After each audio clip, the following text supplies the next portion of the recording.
നമുക്ക് ഇൻഡിപെൻഡൻസ് കിട്ടിയിട്ട് ഇന്നലത്തേക്ക് 78 വർഷമായിക്കോളും. ബ്രിട്ടീഷ് കൊളോണിയലിസത്തിന്റെ നീണ്ട 89 വർഷങ്ങൾ with lots of struggles and suffering. അതിൽ നിന്നൊക്കെയുള്ള ഒരു മോചനായിരുന്നു 1947 ഓഗസ്റ്റ് 15 നമുക്ക് കിട്ടിയ ഫ്രീഡം. പാർട്ടീഷനും ഇൻഡിപെൻഡൻസും ഒക്കെ കഴിഞ്ഞു വന്നപ്പോൾ ഇന്ത്യയുടെ സ്ട്രക്ചർ തന്നെ അങ്ങ് മാറി.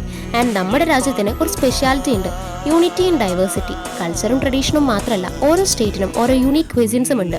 നമ്മുടെ രാജ്യം 78ാമത് ഇൻഡിപെൻഡൻസ് ഡേ ആഘോഷിക്കുമ്പോൾ അതിന്റെ കൂടെ ഒരു കിച്ച്ഡി ഉണ്ടാക്കാം. ഇന്ത്യക്ക് പ്രത്യേകിച്ച് നാഷണൽ ഫുഡൊന്നും ഇല്ലെങ്കിലും ഈ കിച്ച്ഡീനെ പലരും നമ്മുടെ നാഷണൽ ഫുഡായി കാണാറുണ്ട്. 15 മിനിറ്റ് വെള്ളത്തിൽ സോക്ക് ചെയ്ത് വെച്ച അരക്കപ്പ് ബസ്മതി റൈസും മൂങ് ദാലും കുക്കറിലിട്ടൊന്ന് വേവിക്കണം. ചൂടായ നെയ്യിലോട്ട് പട്ട, ബേ ലീഫ്, നല്ല ജീരകം, ചോപ്പ് ചെയ്ത ജിഞ്ചർ, ഗാർലിക്, അനിയൻ, ടൊമാറ്റോ, ഗ്രീൻ ചില്ലി, ബീൻസ്, ആവശ്യത്തിന് സോൾട്ടും ചേർത്ത് സോട്ട് ചെയ്യാം. സ്പൈസസ് ആയിട്ട് മഞ്ഞപ്പൊടി, മുളക് പൊടി, ഗരം മസാല, കുറച്ച് കായംപൊടി ചേർത്ത് മുപ്പിച്ച് ഇച്ചിരി വെള്ളം കൂടി ഒഴിച്ച് തിളപ്പിക്കാം. ഇതിലേക്ക് വേവിച്ച് വെച്ച ദാൽ റൈസ് ചേർത്തിളക്കി കുറച്ച് മല്ലിയില കൂടെ ഇട്ട് കൊടുത്ത സംഭവം റെഡി. നമുക്ക് എല്ലാവർക്കും 1947 ഫ്രീഡം കിട്ടിയതാ. So please enjoy your freedom. Tata bye bye.